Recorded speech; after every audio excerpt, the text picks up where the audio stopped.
It's not an understatement to say that the Strip is Vegas. Vegas, Vegas, Vegas, Vegas, Vegas. Where do you go to find what's here? It's maybe the only place of its kind in the world. When you get to Las Vegas Boulevard and you look down the street, you have to say, I'm in Vegas. And so that's very, very important for us. Getting that look right was very important for us. I think the Strip is going to be the thing for me. It's where we put the most amount of work in terms of design. The scope and scale of the Strip is just something new. I mean, it's huge. We want to make it big and huge and giant casinos and giant neon signs and tons of people milling about and make it feel like I'm actually on the Strip in real Las Vegas. What we wanted to do was make sure that we captured a lot of the elements of Vegas that people today in the real world are excited about and appreciate, but at the same time make sure it had that 1950s sci-fi sensibility about it. You know, that idea of recreating the spirit of classic Vegas, because that's also more of a Fallout style. One of the things that kind of excited a lot of the artists and designers here was the ability to sort of take an amusement park city and then just play around with all the visual themes and the energy that Vegas has. Our lead artist, Joe Sanabria, went through and started making just silhouettes of the shapes of the casinos. We blocked out a chunk of land and started just placing individual buildings to get a feel for how big things should be. And those are profiles that we could look at from a distance in the wasteland, and because we wanted to make sure that when you saw these things from a distance, you're like, that's the Strip. There's nothing else that's like it when you look across the desert. While I was working on those, the artists were making proxies of those buildings, very low-res versions of them, just so that we could get an idea of how they would fit in the map. And then once we got onto the Strip itself, we started building them up, building the details, the lights on them, looking at it during the day and at night, and then populating it to see what it looked like as a living and breathing environment. And that's when the artists themselves pretty much take ownership of it, and it goes from my hands to theirs, and then that's when they start to do all the cool things we see in the game.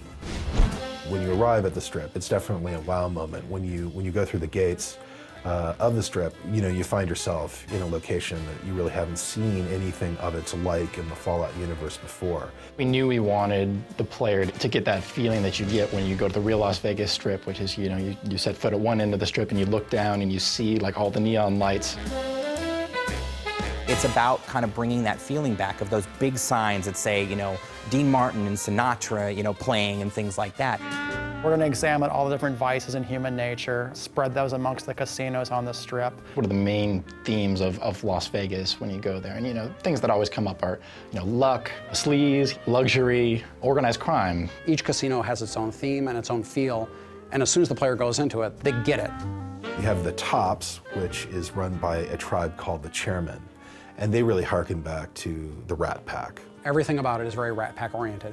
Benny is very Rat Pack oriented, and so it has this whole theme goes throughout it. Then you also have Gomorrah, which is run by the Emeritus, who are basically like the mob past of Vegas.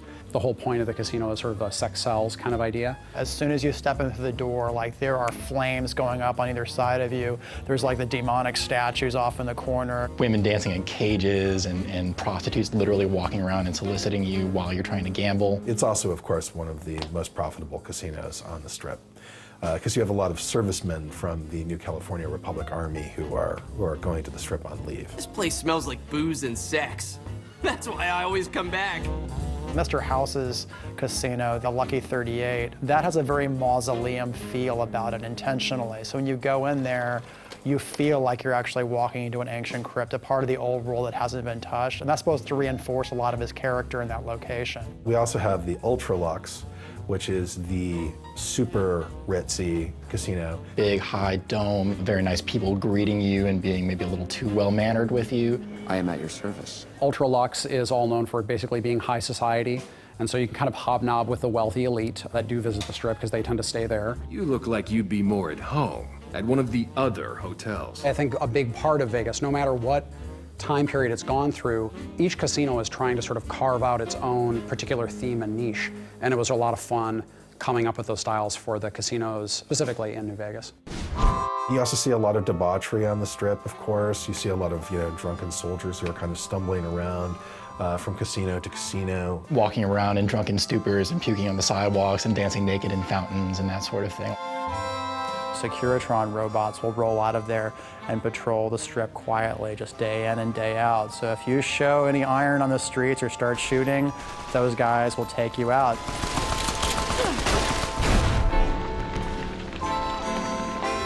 I think players can probably spend as much time as they want on the strip. We have a whole series of casino games. You can gamble on the strip. That's the most basic thing, the reason why most of the people are there. There's an extensive series of quest lines that go on within the city, as one might expect. Players should have plenty to do.